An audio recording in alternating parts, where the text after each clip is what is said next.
Good evening, everyone. Welcome to our sixth Black Voters Matter Policy Corner of 2023, where we will have a robust discussion around how faith and reproductive justice intersect and why it matters to our communities and the overall health of our people.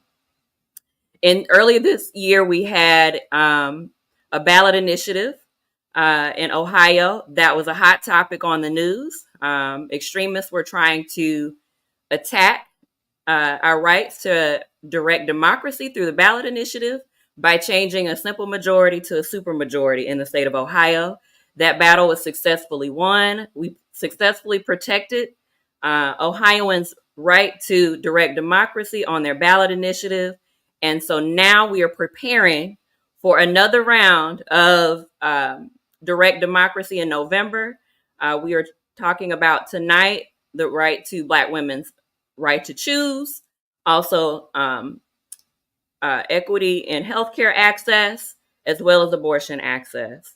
I can't wait for you to see what we have in store for you tonight. We have a dynamic panel of local individuals who are on the ground and working hard to make change in our communities. But first, I have a special guest / co-host, our wonderful deputy field director for our Light States, Alethea Bonello, is joining us tonight. We are going to tag team this panel. I am excited to have you, Alethea, and welcome. Good evening, Ryan, and thank you. Good evening to everyone that is joining us live and will watch this later. This has certainly been an energetic election season, and issues 1 and 2 on the ballot in Ohio has kept people talking. And so we wanted to join the conversation in a very unique way as we talk about issue 1 and bring in our faith community, partnering with our activist community, as well as those on the front lines of reproductive justice, to have an honest conversation with you this evening. And I am delighted to be able to introduce each and every one of them. Our first panelist is the Reverend Dr. Eric Brown. Dr. Eric Brown has been the pastor of Woodland Christian Church, Disciples of Christ, in Columbus, Ohio for 21 years. He is the president of Eastside Fellowship Ministries and co-leader of the Interfaith Coalition for Racial Reconciliation. Welcome, Dr. Brown. We also have with us tonight Petey Talley. Petey was elected as the Ohio AFL-CIO Secretary-Treasurer, becoming the first woman ever elected as one of the 2 principal officers in the history of the Labor Federation. Talley was re-elected to a 5th term in 2018, and she stepped down to become the director of the Ohio Unity Coalition. She has done much work in the labor and civic participation space, where she convenes with the Ohio Unity Coalition, a coalition of labor, faith, civil, and human rights organizations with a focus on civic engagement in Black communities across the state.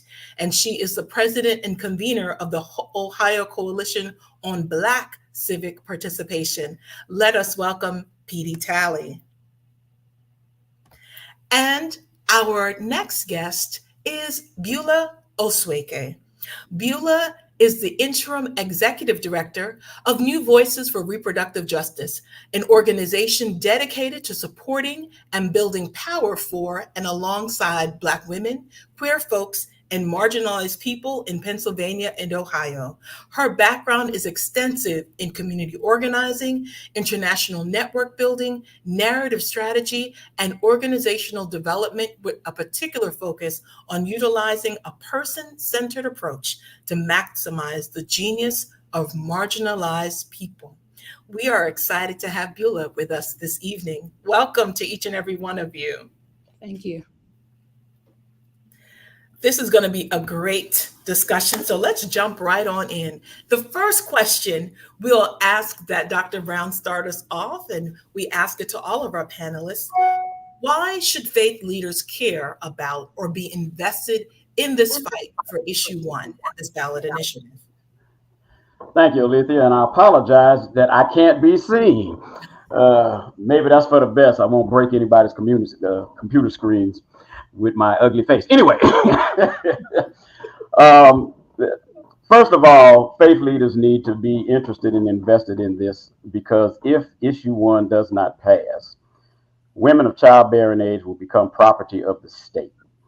We have in our history being somebody's property.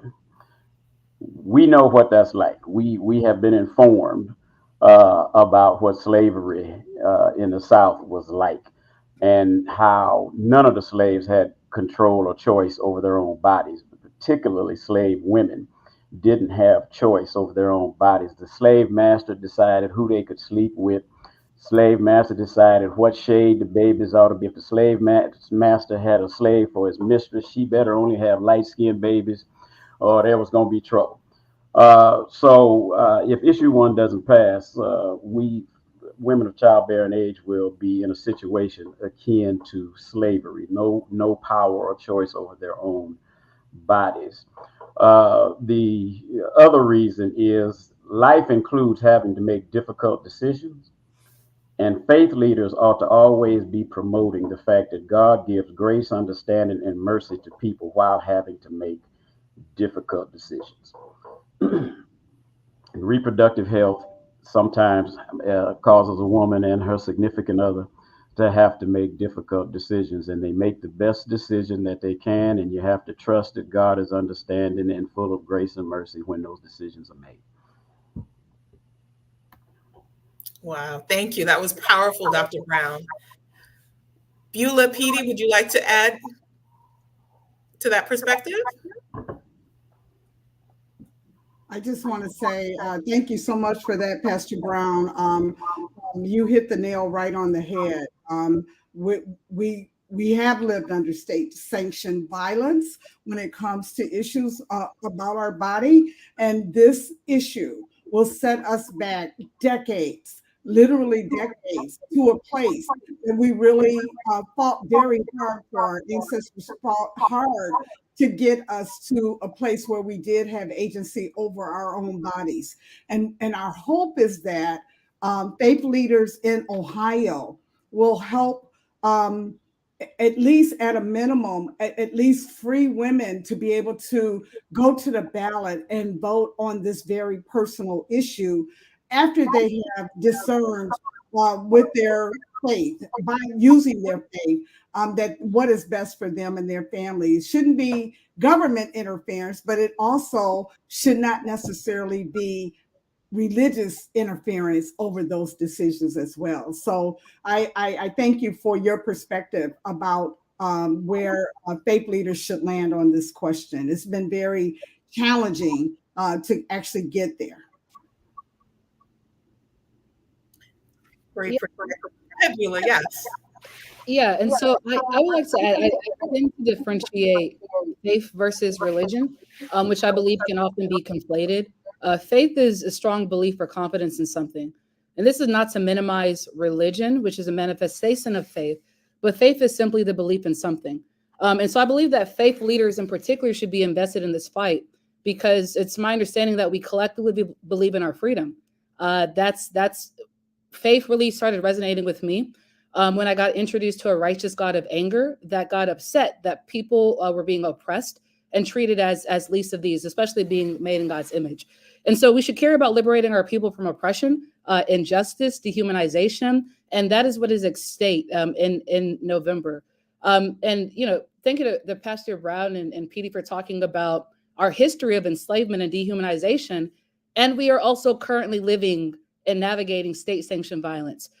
We are currently right now expected to witness a genocide that's happening and just be okay. We are expected to normalize suffering. So my understanding of faith leaders' duty and responsibility to their people is to make sure that we are disrupting our normalization of suffering and saying we deserve more. This is not right. Shepherds should be intentional about cultivating and tending to their flock, right? In a loving, expansive, intentional manner. Not in a way that is only dictating what you're against or what you shouldn't be doing. I don't know who is attracted to that kind of leadership, who wants to have a world in which they're made to feel bad for just trying to survive or being human in nature. So faith leaders should care about this fight because their congregations, our people, are impacted. One of the slogans that we're going to be utilizing next year as an organization is that the personal is political. So politics impacts every layer of our lives. We cannot avoid it. We cannot abandon it at all. So I just think that faith leaders should be intentional about caring to their flock's well-being. And if you're restricting any component of that, you don't care about that person as a whole. Wow. Thank you so much. I just really appreciate all those impactful comments that were made in regards to that. And Beulah, as you said, faith, we talk about compassion, we talk about grace, we talk about forgiveness, and understanding that we must love our neighbors as ourselves. And so we understand that the opportunity to make decisions that we think is best for us may not necessarily be the right choice for others. And so giving them the right to reproductive choice allows them to make the best decision for themselves, the health of the mother, that partner, as well as the doctor, to create those decisions. Thank you so much. I really appreciate those reflections on that question. Our next question, we're going to pivot, and I think we're going to direct this to Beulah and invite our panelists, of course, to respond. There are certain wedge issues within the reproductive justice movement that have historically been at odds with the faith communities, particularly with the Black church. One of those issues is access to abortion. How do we move the conversation forward despite this conflict so that women can receive the full range of reproductive health care that is needed in our community? So thank you for that question. I appreciate you talking about loving our neighbors as ourselves. I think a lot of times people throw on phrases that I don't know if we really understand what they're saying or like really embody it. So when we talk about loving our neighbors as ourselves, when it comes to us, when it comes to our families, when it comes to our difficult decisions, we understand that difficulties happen. We understand that situations that might not be ideal, situations that were ideal, and that we just want to practice our autonomy happen. So loving our neighbors as ourselves is showing the same empathy, grace, understanding, expansiveness, flexibility of thought that we would give ourselves, that we would give our children, that we would give our families. I think that is highly important. And so it's critical to have that mindset. And this is why I'm very intentional as an individual person. And also our organization is really intentional with interrogating people's rationale and their thought process, especially when it comes to the hypocrisy of elected officials and faith leaders who do not abide by the very rules that they proclaim and purport to enforce. We cannot continue operating that way. And so what I would suggest is that people recommend exploring overlapping interest. I do not believe in everything that you do. Does that mean that you deserve judgment or condemnation? I don't believe so. We can all agree in freedom. We can all agree in autonomy. So where do we go from there? So one of the reasons that I'm really a big fan of reproductive justice, which is it's not just say we deserve the right to, I'm entitled to, but it says we need to have access to the world that we desire. We need to have access to life-sustaining services, to healthy environments, to autonomy, to decide that I can develop my kinship and my family as I see fit. Justice, reproductive justice in particular, calls for us to imagine the world that we desire and to work towards that desire. So if we're too preoccupied with what we're against and not equally interested in talking about what we are for, is our faith really comprehensive? What are we faithful in? What are we focused on? If it's not just a list of do's and don'ts, right? So what I would encourage people to think about is, are you interested in building and maintaining relationship? Are you interested in being in relationship or being right? I believe that there is a false understanding of justice, that justice is uniformity. Justice is not uniformity. Justice is respect. Justice is love. Justice is kindness, is accountability. Justice is a journey and not a destination, and one that we can all engage on today. And so I think the best illustration that we have of true justice here on earth is really manifesting beloved community, as Martin Luther King Jr. used to talk about, within community, and not being in community to pass judgment or think that we're above people. Yes, thank you. Thank you, Sister Beulah.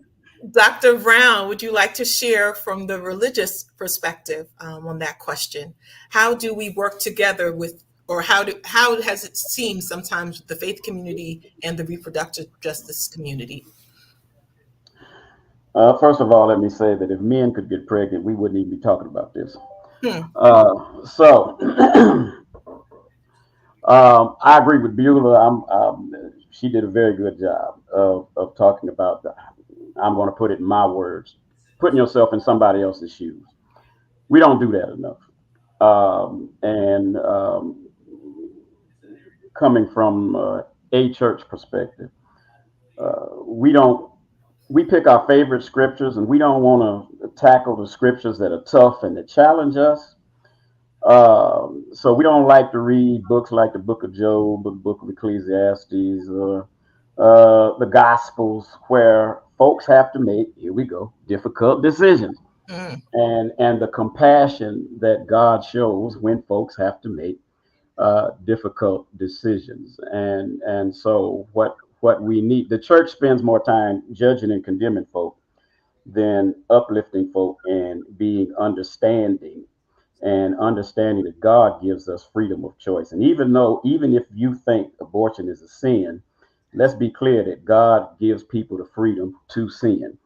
I don't consider abortion a sin. I consider abortion relevant for reproductive justice and health. But a lot of my colleagues aren't like me. But I do challenge them on the judgmentalism that they project a lot of times on issues like this. And I think as I was listening to both of you before I turn it over to my colleague Ryan, Beulah, the imagery I saw was instead of us seeing two picket lines, right? One side is on this side and the other side against each other, facing each other and shouting at each other. Rather, as you invoke the beloved community, instead of being at odds with one another, that we can come together, starting with a conversation, understanding where each side is coming from, and then being able to discuss how we can go from being here to here, and coming up with opportunities and plans that will help human beings with different understanding, different beliefs, but coming up with an opportunity for a plan that gives access and choice and freedom within one's own body. So thank you both for sharing those perspectives. And Lethea, before you go to Ryan, if I can just add too, it's a question of trust too. It's like suggesting that we can't trust women to make decisions, but women can be trusted. They have to be trusted to make these moral, ethical, and faith-informed decisions about our bodies and our families and our future. And so when we don't have even that as an opportunity, because this legislation threatens to take that away because it is so suppressive and repressive and all of that. I mean, that we have got to get to that place where it doesn't become so polarizing. We got to trust that people know what is best for them. And this legislation, if it does not pass, it's going to take away that ability as well. You mentioned, Beulah, this framing of justice versus rights. And I want to add to that, typically when you hear the rights portion of the conversation, white women are centered, privileged white women at that. And historically, white women have found ways to get access to the things they need in terms of healthcare, including abortion, contraception, all the things. So if I am still in 2023 hearing about even the most privileged of us, like a Serena Williams, hearing that she was not listened to, and she has the access and the money to receive the best top tier care that your average Black woman in this country does not, and she was still not listened to.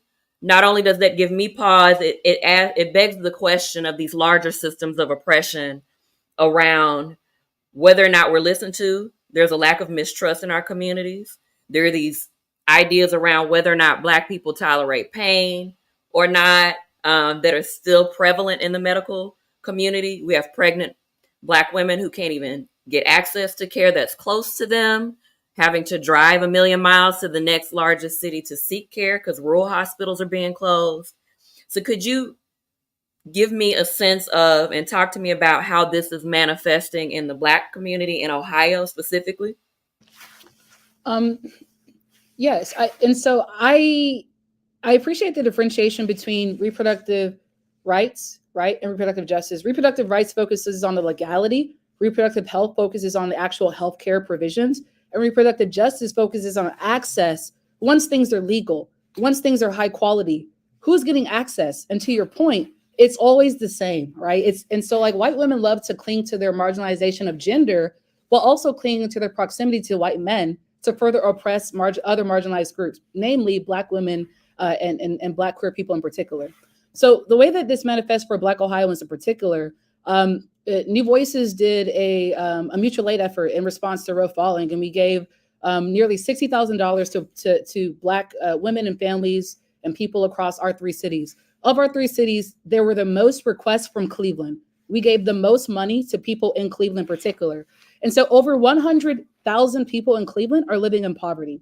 Nearly 40,000 Black Cleveland households are living in poverty. So for me, I have a fondness and respect, which is why I saw seeing Pete, I was like smiling to myself. I have a fondness and respect for community members and community leaders that I have encountered in Ohio.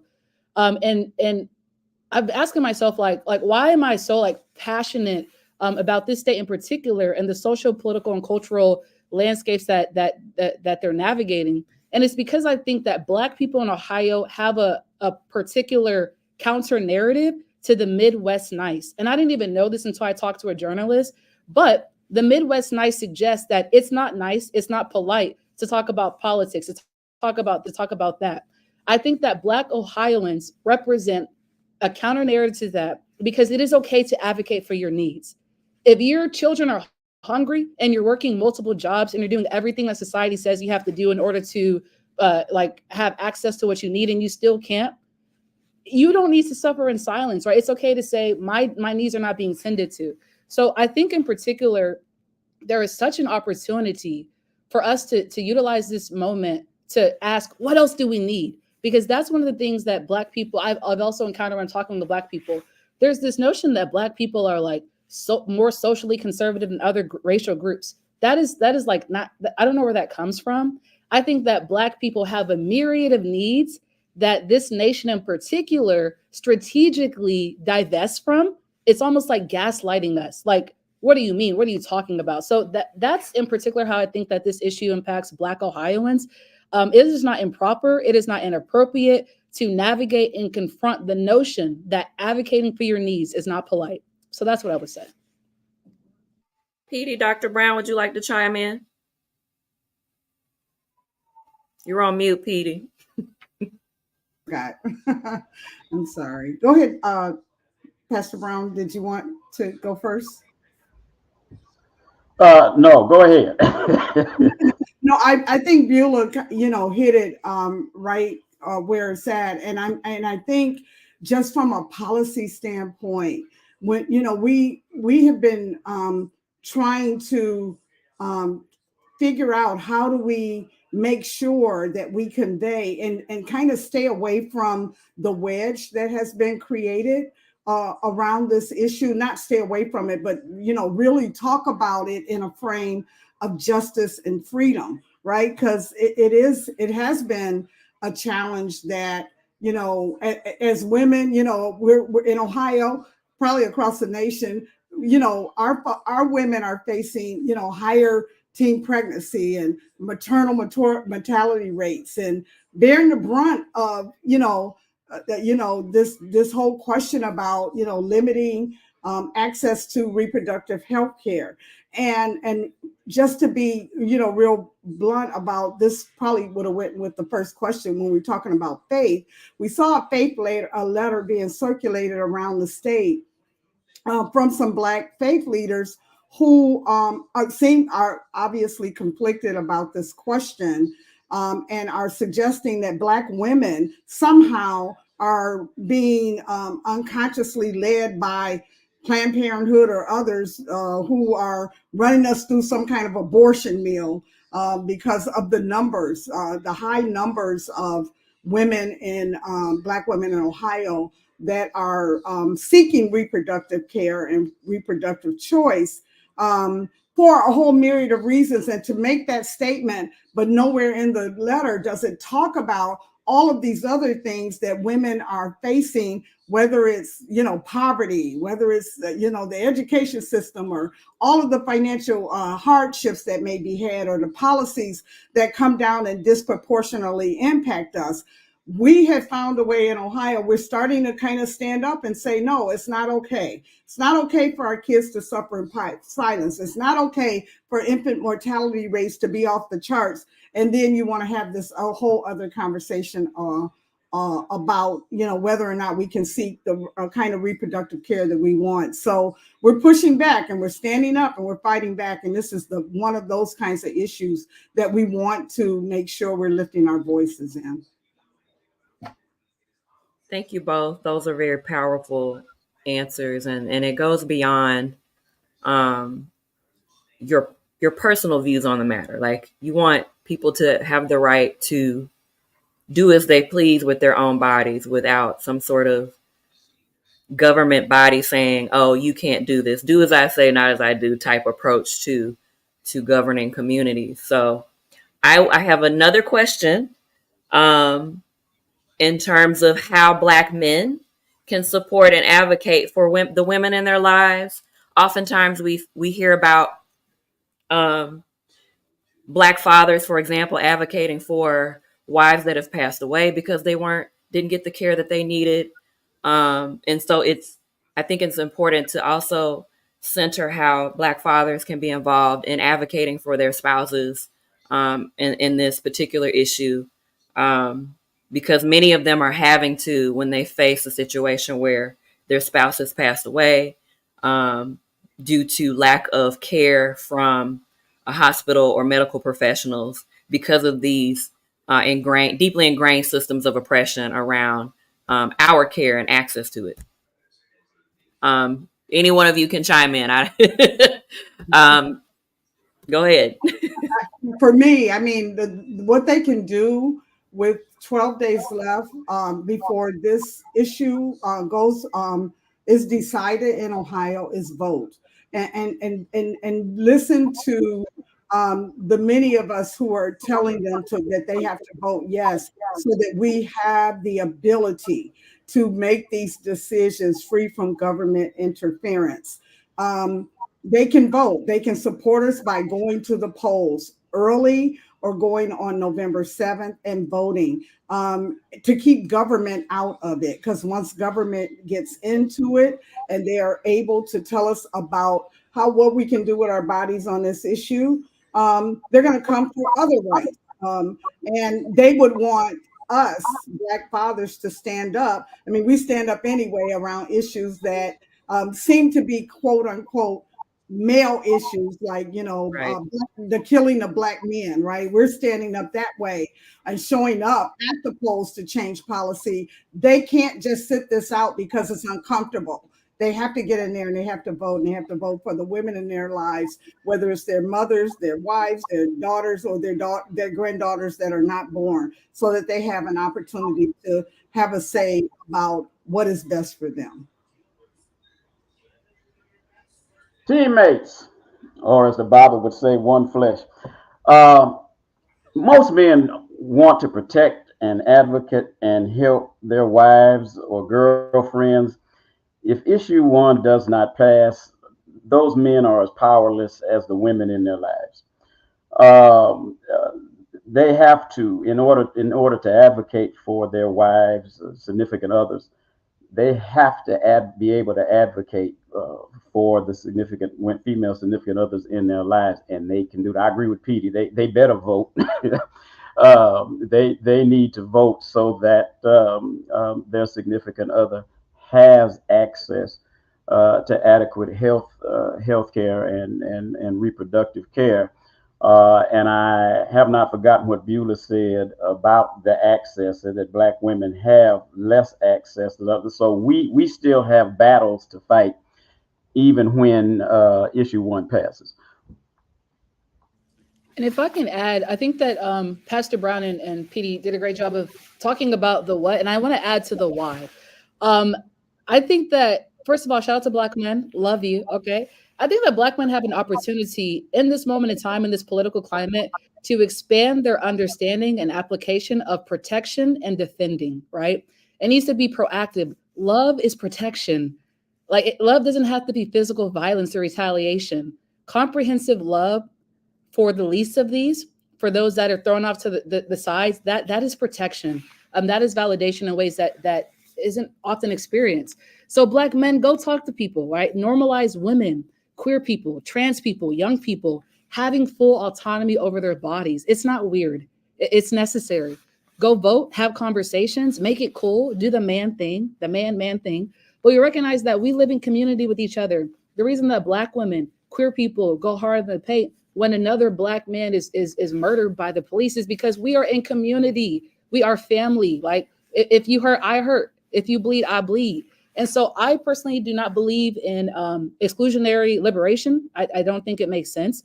And Black men need to realize that they are impacted by misogyny. They are impacted by patriarchy because it robs them the full humanhood, full personhood. The other day I heard that it's gay for a man to get dessert. That's ridiculous. I mean, it's just like, these are the kind of things that are normalized in our society, and people think it's like light, but it's actually very dehumanizing to not have access to the full range of your emotions or your humanity because you don't want to seem soft or not like a man's man. I also want to lift up that trans men are men, right? And trans men are marginalized by society. The last thing I'll say is, when it comes to Black men in particular, where I've had the most resonating understanding with Black men and talking about reproductive freedom is when I talk about the violation that police officers often hold over Black men in particular. In Philly, stop and frisk, right, is a big topic. And you can just look suspicious and a police officer can push you off to a building, rub your body, grope you, right, do anything they want to under the claim of suspicion, and then allow you to go, right? And so when we talk about all of our struggles being interconnected, when we talk about our liberation being bound to each other, that's what we're talking about. I'll also say, though, that it should not take a personal touch or experience for you to care, right? Like, you should care because you care. And I appreciate the mention of like loving our neighbors and flocks and being a community and beloved community. So I just wanted to offer those things that like manhood is so much more of a beautiful, expansive, all-encompassing range than traditional archaic notions of manhood should have. So in your advocating for women and queer people and trans people that are impacted by this decision, you're also advocating for yourself, because the very things that allow men to oppress non-men are the very things that are also clipping their own wings and holding them down to anchors that don't really fit for our current society or culture. Powerful, Beulah. Thank you so much to all of our panelists for those responses to that important question. How can Black men support Black women in this space, particularly talking about reproductive rights and reproductive justice? And finally, we want to ask the panelists this question. Why should Black Ohioans care about this November ballot initiative? Why is this important?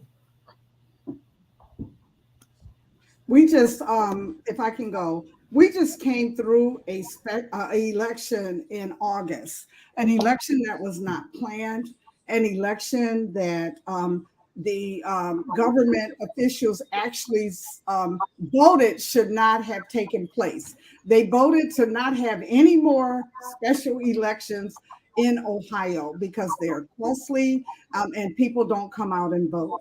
And yet, in anticipation that this issue that we're discussing today, issue 1, would make it to the ballot and be before the voters in November, they actually put an issue that would raise the threshold to try and make it more difficult for this issue to win when voters vote on this issue November 7th.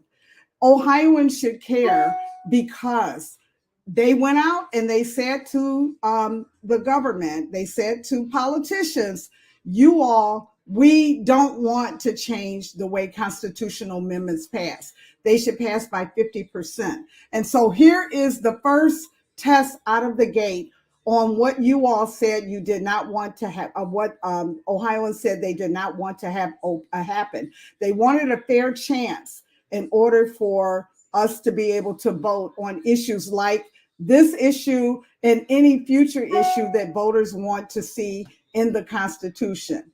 And so it is important that Ohioans go out and vote in this issue, because this issue will enshrine in the Constitution the right of not just women, but every individual to make and carry out one's own reproductive decisions, including but not limited to the decisions of contraception or fertility treatment, continuing one's own pregnancy, miscarriage care, and abortion.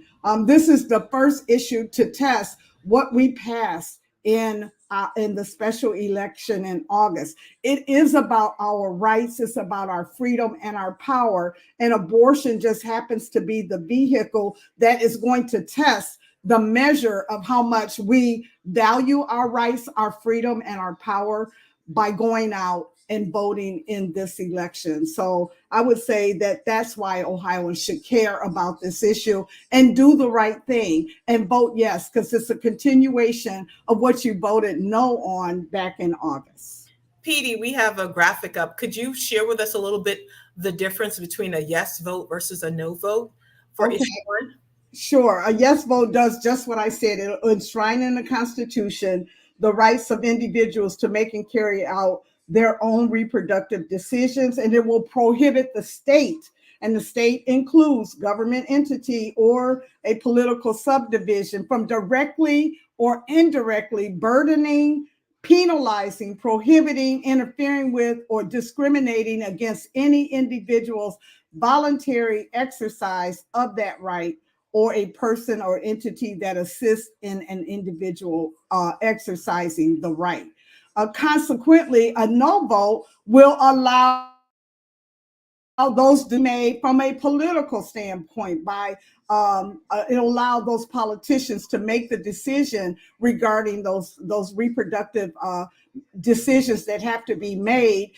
It'll in fact keep what is currently on the books in Ohio, except what we know will happen, whatever the outcome will be of November.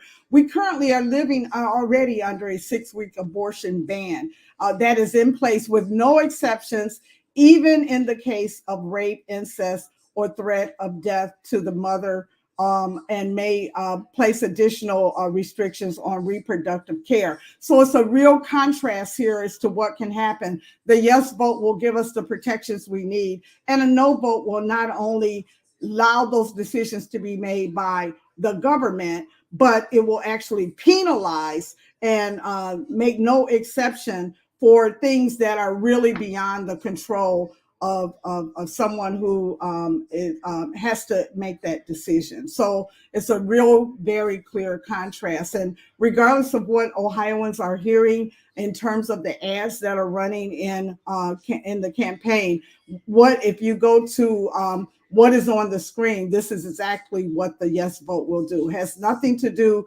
with what the other side is talking about, that this issue is about with parental rights and a whole bunch of untruths. So you can get more information as well on our website, ohiounitycoalition.org, as well as the campaign.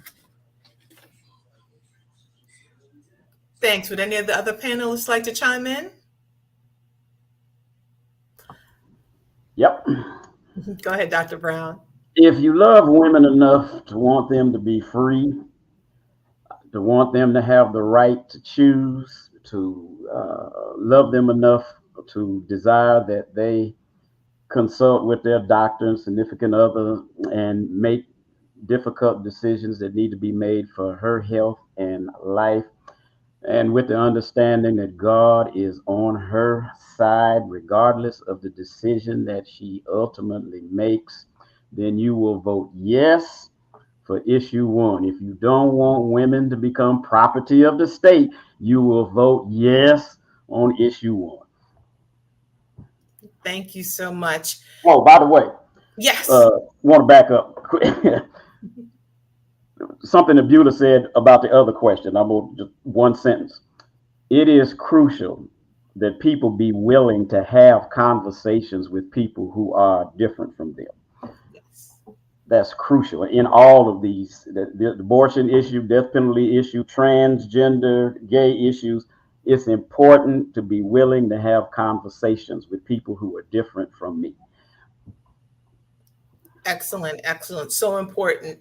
And another thing, we have to recognize the fragility of pregnancy, the miracle of simply being pregnant, getting pregnant, being pregnant, staying pregnant, and then being able to bring forth life. That all those things are celebratory.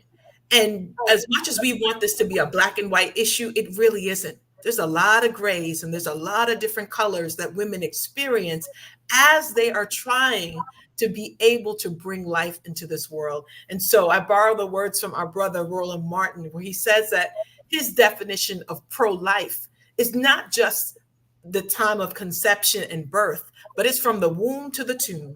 And if you cannot advocate for me after I'm born and the things that I have to experience, then you are truly not pro-choice, pro-life.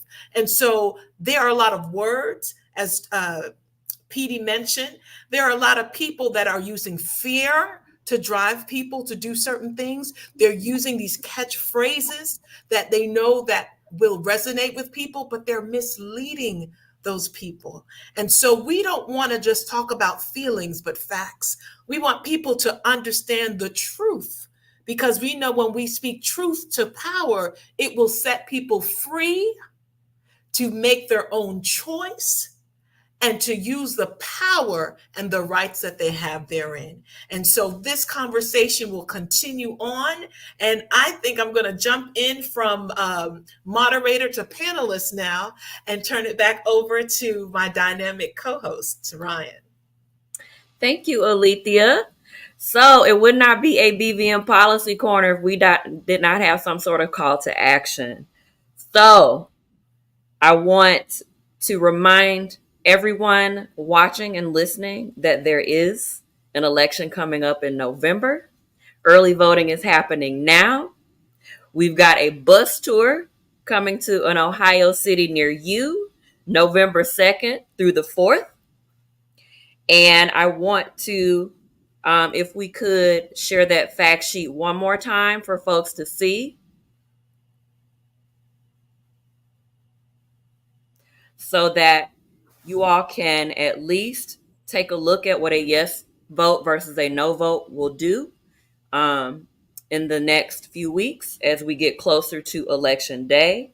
As always, Black Voters Matter policy corners are a safe space for righteous rage. And I want to thank our illustrious panel for joining us tonight. This has been an incredible conversation, a dynamic conversation, and it's something that we don't often get to experience from our perspective as Black people. We get lost in translation sometimes with the overall political nature of this conversation in many ways. So I really want to thank you all for bringing your perspectives and your nuance and giving additional thoughts on something that we value as a community in terms of our fight for overall justice. And I really appreciate everyone, Alethea, you too, for co-hosting tonight with me. I just want to see if anyone wants to give closing remarks before I close us out. What's your one thing you want to leave with folks tonight? If I can go, because we're so excited that the Blackest Bus in America is coming back to Ohio, and I just want to flag for the audience today that the Black Voters Matter bus, We Won't Black Down, will be in Ohio starting on Thursday, November 2nd. It'll start out in Youngstown, Ohio. It'll travel from Youngstown to Akron and from Akron to Toledo, where we're excited that the bus is going to actually join the UAW strike line and support those strikers going to the polls and voting, even though their attention right now is on trying to get a good contract. It will leave off there and start out on Friday in Dayton, Ohio, and then travel to Wilberforce in Central State. and end up in Cincinnati, Ohio on Friday. And then on Saturday, it will travel to Columbus, Ohio, and do some canvassing and door knocking with the canvas there, and a trip to the Board of Elections, and culminate in Cleveland, Ohio, where we have a full day of activities. So we will get this posted somewhere on Black Voters Matter page. So if you're in Ohio and you want to hook up in any of those cities, we hope that you join us. And then we also have a sign-on letter if you want to sign Choose Freedom. In Ohioans Choose Freedom, we'll get that circulated to you also. Beulah, Dr. Brown, any last thoughts? Yes, I can offer a thought. There's an evil, capitalistic, concerted effort to erode our human rights, and I am not exaggerating. I mean, across the nation, across the globe, you can find examples of leaders' commitment to money and profit over people. And I want to underline, this is not just about abortion. This is about power and control. This is about freedom and autonomy. This is about going hard in the paint for issues that don't necessarily impact you because you care about your neighbor. What I really want to stress, what I find beautiful about Black people's participation in the electoral process and voting, is that our concerns extend beyond the ballot. And so we need to engage in mutual aid. We need to ask questions, identify the organizers in your neighborhood, who is hurting right now, that when the interests and the lights for the election leave, they're still going to be hurting because they're going to need somebody, right? So I just want to make sure that we look into mutual aid. We look into community organizing. We look into the advocacy of the people who care about this work 24/7, 365 days a year, so that they can be supported and know that they're not alone in their desire and passion to advocate for our people. Lastly, vote yes on issue 1. If you are not in Ohio and you know someone that lives in Ohio, text that person. You text them about other stuff, Real Housewives of Atlanta, text them, tell them to vote early or show up on November 7th and vote yes on issue 1. Thank y'all for holding this panel. Thank you. Yeah, and I want to apologize for my camera frozen, but also want to say for Black folk, it is our duty and responsibility to go vote every chance we get. People have been jailed, injured, and killed for our right to vote. Out of respect for those folk who came before us, you need to go vote. It's a travesty. It's almost blasphemy if Black folk don't vote. And when you go vote, vote yes for issue 1. Thank you, everyone. Alethea, do you have any last thoughts before we close out? I'm just so excited that this evening we were able to demonstrate that we have different perspectives. We come from different places, and yet we can come together and have such a rich discussion about such a topic in our community. And so we don't want the conversation to stop here. For those of you who are watching us from a rebroadcast, continue to share it. And as Dr. Brown talked about, have the conversation. Isn't it worth it? Many of us already know women who've been impacted in some way through reproductive justice. And so we need to have those conversations, not when a decision has to be made, but rather we need to empower and educate our women about these issues even before, so that they feel empowered to know that if something happens, I have the knowledge and the wisdom to make the right decision for me. In addition, as folks said, we are advocating to vote, but to be an educated voter. Some folks may not know that there are 2 initiatives on the ballot.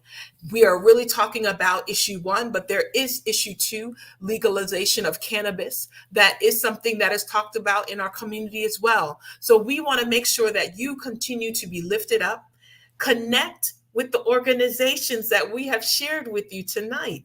Our partners are powerful and are doing some great work on the ground. We need your help to continue to do this locally in the movement, not only in Ohio, but everywhere in America. And of course, we invite you to join Black Voters Matter, because we cannot do this work without you. So if you'd like to volunteer to text bank, to phone bank, to canvas, to join us on our bus tour, we need you to be able to show up, speak out, and turn up now and November 7th to make a difference. We thank you because we are fueled by Black love and Black power. And that fuel comes when you come through, when you show up and you speak out, because there is power in numbers and we need you. Thank you. And that concludes our 6th, can't believe I'm saying that, Black Voters Matter Policy Corner. Black Voters Matter 365, Can't Stop, Won't Stop. Thank you, everyone, for joining us this evening. Good night. Yes. Go ahead. I was hoping that we'd allow our panelists to give their social media handles. I am so sorry. Listen. Where can the folks watching follow you on Instagram, Facebook, X? I believe that's what it's called now. The artist formerly known as Twitter. Where can folks find you and reach out and support? I think you can only find me on Woodland's YouTube channel. I'm not on Facebook or Instagram or any of that stuff. But Woodland Christian Church, Columbus, Ohio, on the YouTube search, and you can get to our YouTube channel. You said do not try and find me on Facebook or Instagram. I personally am at PD Tally, but that's not what I don't do politics on that site. That's the family site. You can find the work that we do around civic engagement at Ohio Unity. And for New Voices, we are New Voices RJ. So I think that's pretty consistent across platforms. I think on Facebook it's the full name. And then I don't really use social media, but if anyone is interested in connecting, Beulah Osweke on LinkedIn. As long as you're not strange, I'll connect with you. And then also on the platform previously known as Twitter, just my name, Beulah Osweke. Thank you all. Thank you, everyone. Again, I appreciate everyone participating tonight. This is a robust, dynamic conversation. And as always, Black Voters Matter, 365, Can't Stop, Won't Stop. Good night, everybody.